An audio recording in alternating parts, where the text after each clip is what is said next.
As we transition towards the electric vehicle age, automakers are given the ability to reinvent what it's like to build a car from scratch.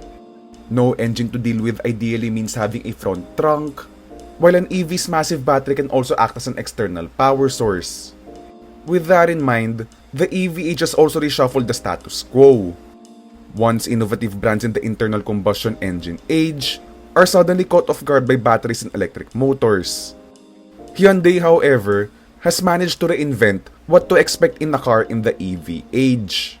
That vehicle in question is the Hyundai Ioniq 5, which is one of the most innovative cars we've driven this year.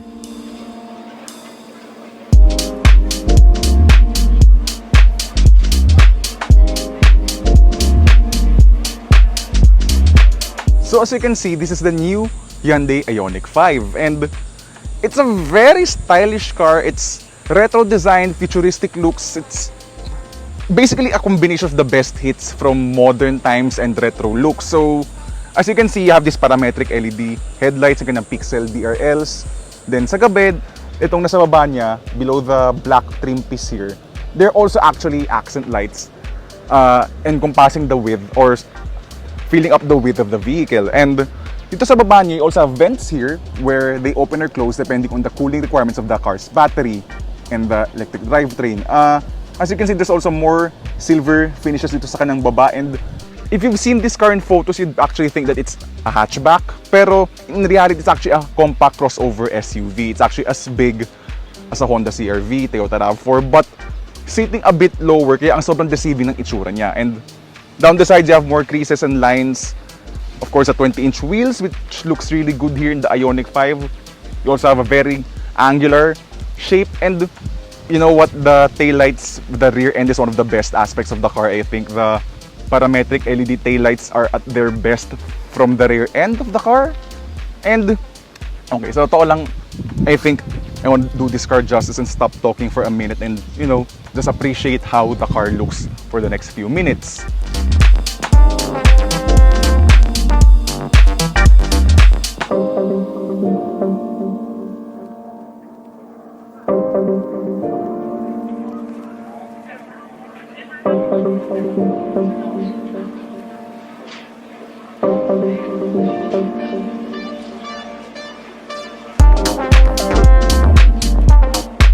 And so now that you've appreciated the car's looks from the outside, let's now go inside the Hyundai Ioniq 5 where this electric car continues to impress.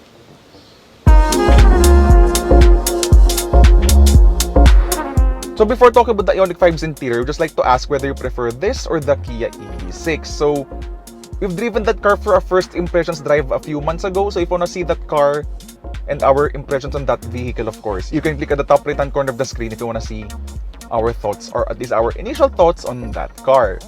So whether you prefer the sleek styling and the sporty looks of the EV6 versus the retro looks of the Ioniq 5, that will be really depending on your preference. Now, for me, I prefer the EV6's sporty looks, but I'm not saying that this car's ugly, okay? I like the Ioniq 5 as well, sobrang gandang-ganda ako sa itsura niya, and that translates basically to the interior of the Ioniq 5. So this is where you're gonna see how the EV revolution has basically set an equalizer among all car brands. So compared to the BMW iX I drove recently, or a few months ago rather, this interior feels more revolutionarily different compared to other normal cars. Kasi with the BMW iX, yes, it's a nice interior, very luxurious, it's a BMW of course.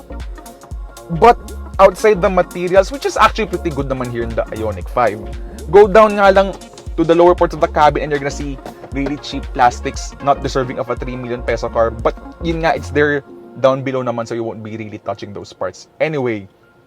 But yun nga, because of how the Hyundai Motor Group, so that of course includes Kia, has rethought on how to build a car because of the EV drivetrain and all nga, you're given a ton of space inside this car. So you have this center console that can be slide forward and backward, which is really nice, which is really intelligent. So you can have a huge space sa gitna nyong dalawa dito sa harap, which you can play footsies. I don't know where you're gonna play footsie while driving, of course. And because yun nga, they were able to really take advantage of all the space that they could get, that they could eke out since there's no engine at the front. ang sobrang luwag nung harap ko ngayon. And instead of a glove box na totoo lang, you don't have a glove box on this car, by the way. You have a freaking drawer. How cool is that? Then of course, yun nga, because there's no drive shaft connecting the... Well, actually, this is rear-wheel drive, so talagang wala talaga siyang drive shaft. And because this is an electric car, so yeah, I mean, there's no engine, transmission, drive shaft to the rear. Wala kang ganun to. So because of that, yun nga, there's really just, you know, tons of space. It's really amazing on that part. And it's also a good thing din kasi na Hyundai has designed the interior to feel like a lounge. It looks really nice, really bright. Yun nga lang, because it's white, this car has only done 5,000 kilometers, and just like the Tucson, may staining na yung kanyang bolstering sa seats kasi syempre yung jeans mo are yun nga yung pag natayo ka talabas ka ng kotse. Anyway, yun nga lang, clean responsibly as usual with white interiors. And then yun nga, on the left side of the bezel, the full glass display here, meron kang magnetized surface here where you can stick photos. As in, you know, like your ref, like your fridge sa bahay, which is really a nice touch. Super cool. They just basically made the interior of the Ioniq 5 feel like a home. Parang bahay siya, parang living room siya. It's really nice. You also have this large panoramic sunroof which can't open because it's one entire glass piece.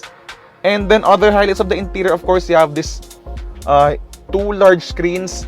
The infotainment's very responsive. I love the display. Ang sobrang ganda ng refresh rate niya, I think. And yun nga lang, weirdly enough, the 8-inch versions have wireless Apple CarPlay and Android Auto. This does not have wireless. It's wired yung kanyang smartphone mirroring features. I'm okay with it, to be honest, because yun nga, I prefer wired connections with Apple CarPlay.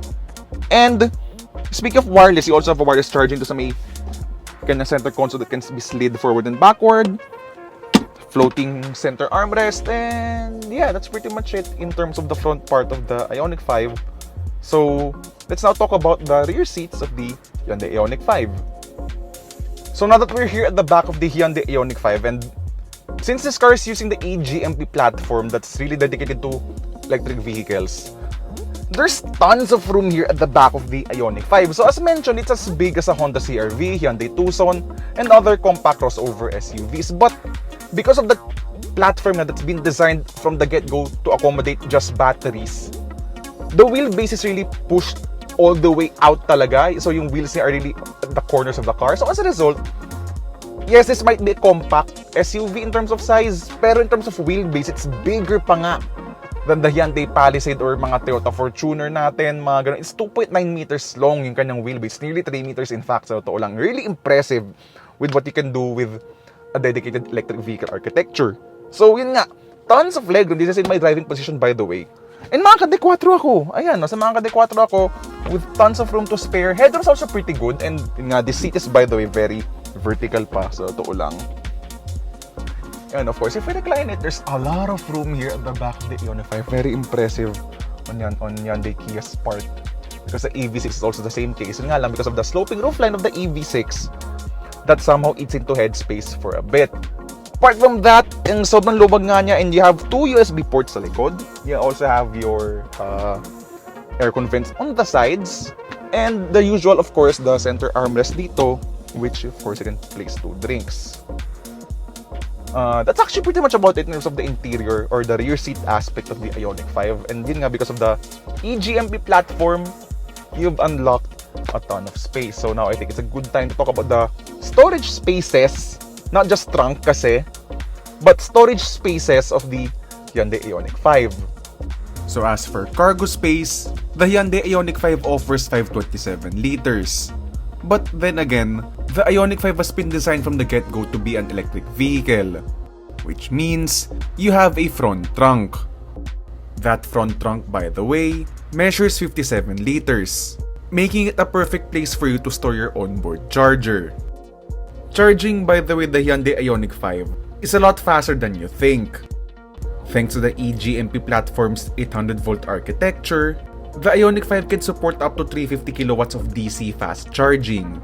But, yun nga lang, the fastest chargers so far in the country are rated at 180 kilowatts, which is what you would find at Shell recharge stations in Mamplasan, Laguna and Rosario, La Union.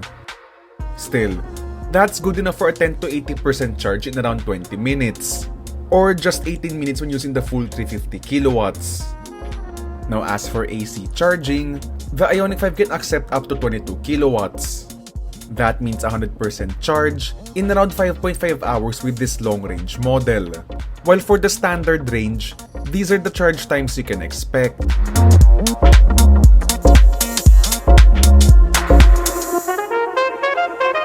Of course, if you're getting the standard range, you also have less power and a smaller battery. While the long range that we're driving today is good enough for 476 kilometers based on the WLTP cycle. So, were we actually able to drive that distance with the Ioniq 5? That's what you're gonna find out in a bit.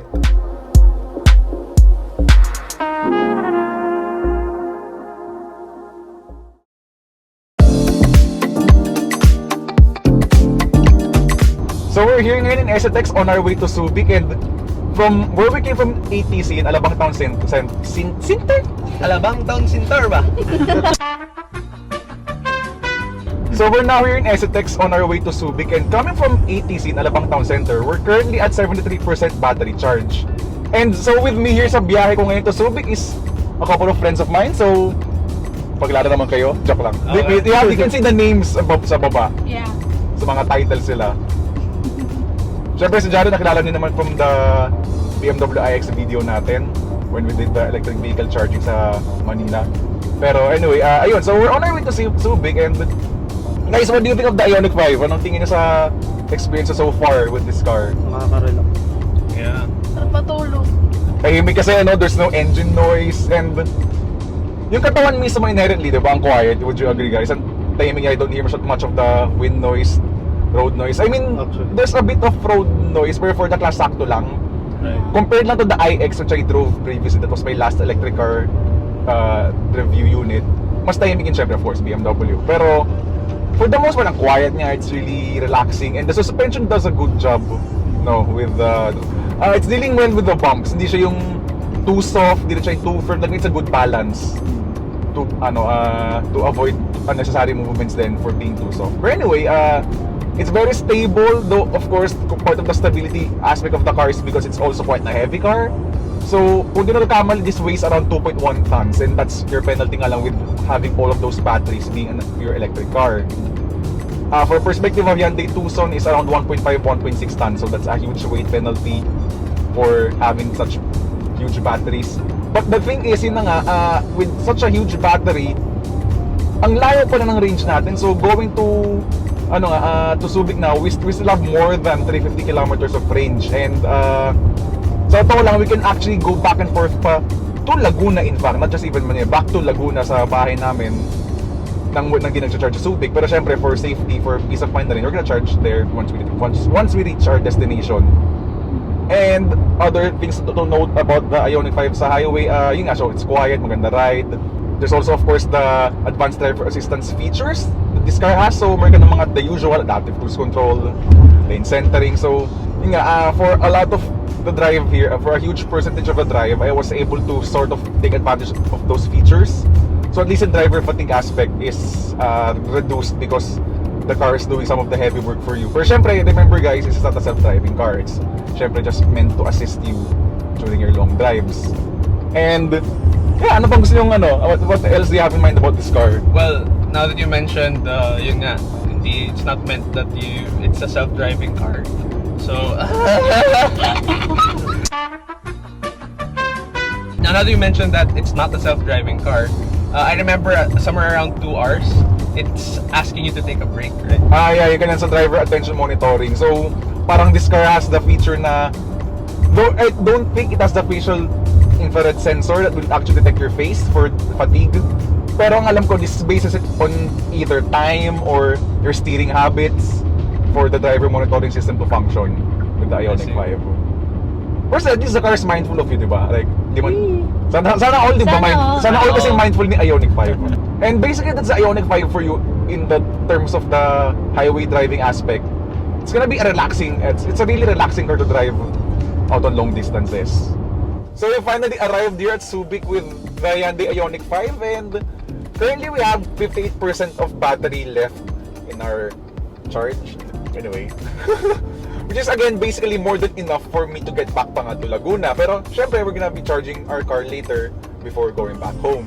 So now that we're here in a twistier set of roads, you're gonna notice that the Ioniq 5 is, yes, it may be a rear-wheel drive electric crossover SUV, and it may have 200 plus horsepower. And yes, because of the electric motors nga, instant yung response nung ano niya pag-apak mo sa throttle pedal. So I'm gonna give it a jab ngayon. I still can't believe this is an electric car. Kasi ano eh, di ba wala kang downshift eh, so instant yung throttle response mo dahil dun eh. And of course, very ano pa rin, no, very disconcerting, or hindi man disconcerting, pero like, parang you somehow will get spooked by the lack of engine noise eh, no? I would like the option nga lang of having, I guess, synthetic engine noise or synthetic electric car noises para at least you're able to track your progress sa throttle niya or whatever, or your speed. Pero okay lang, at least it makes the car feel more serene, more quiet while you're driving to twisty roads. And okay, going back to the drivetrain, so this has a rear-wheel drive single motor layout, not the all-wheel drive versions that you get in other countries. But it's okay lang for Philippine use because the all-wheel drive version in other countries shortens the range of the Ioniq 5. Pero yun nga, with the single motor, you have 200 plus horsepower, which is a lot naman, don't get me wrong. Pero if you're used to like the instant or like the super strong punch that you get in the BMW iX, though again, not competitors nga, pero if you're used to that amount of power, then syempre, you're probably not gonna be enjoying this, I guess. Pero you will still appreciate the instant torque na, syempre, yung kapalit nung being a single motor electric vehicle lang is ang haba ng range nga niya. More than enough to go back and forth pa nga from Subic to Laguna. Then, yes, there's the instant punch of the torque which will make you think that it's a sporty car. Pero in reality though, the light steering, the comfort-oriented suspension, there's really not a sense of driver connection. I mean, like what I said in my Hyundai Tucson review, di naman pangit i-driving kotse, no? Di naman ibig sabihin na comfort-oriented siya, it's pangit to drive. It's more of, if you like cars that feel relaxing to drive on a day-to-day basis, this will be very enjoyable for you. And that's what it does so well. It really isolates you from the outside world really well. Yun nga, the steering is more on the stable side of things, and because of the light steering nga, there's not much feedback from what's happening to the front wheels as you're going through these roads. And the suspension, when you push this car through corners more, okay, so low center of gravity because of the batteries being at the floor of the car, pero it's still a heavy car, and with the softer-ish suspension compared to the Kia EV6, which is its twin or corporate twin rather, it's more on the comfort side kahit ng coaching ito. So yun nga, if you want a car that won't annoy you and will keep your heart rate or blood pressure low, basically you will feel very relaxed sa coaching ito. Which I think everyone would agree sa likorin. We just hit a bump and dealt with the bump really well, di ba? Yeah, in fact, they were asleep earlier. Actually, yung tulog kanina yung dalawang babaeng pasena natin sa likod eh, yung dalawang magkapatid. Ang hehele yung kotse. Nangyayelo. Speaking of which, the seats nga, I think that's a contributing factor din. Sobrang comfy ng seats niya. Maganda yung support niya, especially on long drives for all occupants, by the way. Speaking of the legroom, And speaking of the legroom, of course, yeah, because of that nearly 3-meter long wheelbase, ang luwag ng legroom dun sa likod. As you've seen nga rin, of course, sa demonstration natin kanina, of the rear seats. And then, we have to talk about as well yung kanyang efficiency. So, admittedly, we're not that experienced, I guess, with electric car reviews. We've only reviewed 2 electric cars so far. So, we're currently doing 6.3 kilometers per kilowatt hour. So, basically translated, when you translate that into real-world range, it's able to meet its 485 kilometer claimed range. I guess it's the most important part if the brand is able to meet its claimed range para syempre may peace of mind yung mga customers nila, diba? So, it's a good job on Hyundai's part. And lastly, it's also worth noting, talk about the brakes of the car. Usually kasi with electrified cars, as you're gonna see with my past reviews of Toyota hybrids or yung mga full electric cars ng Nissan or ng BM, hindi parehas yung pedal feel nila. So usually with electrified cars, medyo mushy yung first 10% ng apak mo because of the regen braking. Pero here sa Ioniq 5, kahit it's a full electric car, ang ganda nung brake modulation niya, especially the one pedal driving, speaking of which. So with the one pedal driving mode, ang smooth nung learning curve, I guess, nung kanyang one pedal drive mode. So it's easy for you to adjust to how strong the regen is when the car is in its so-called I-pedal mode. And with that mode activated, you're able to recapture a lot of that energy back to the vehicle when you're driving in the city.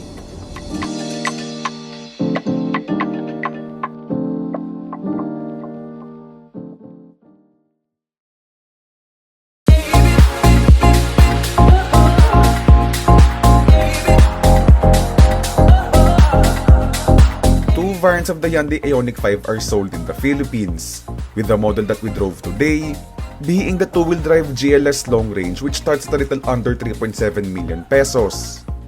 Apart from the features mentioned earlier, this variant also gets a Bose sound system, a 64-color ambient lighting, along with vehicle to load, which is useful for stuff like camping or probably powering a food stall at a food fair.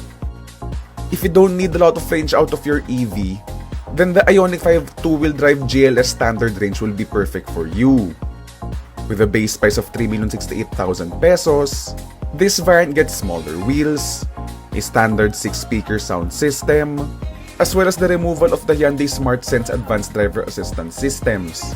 Though this of course leaves you with still a few key safety features, such as a 360-degree camera system, all-around parking sensors, just to name a few.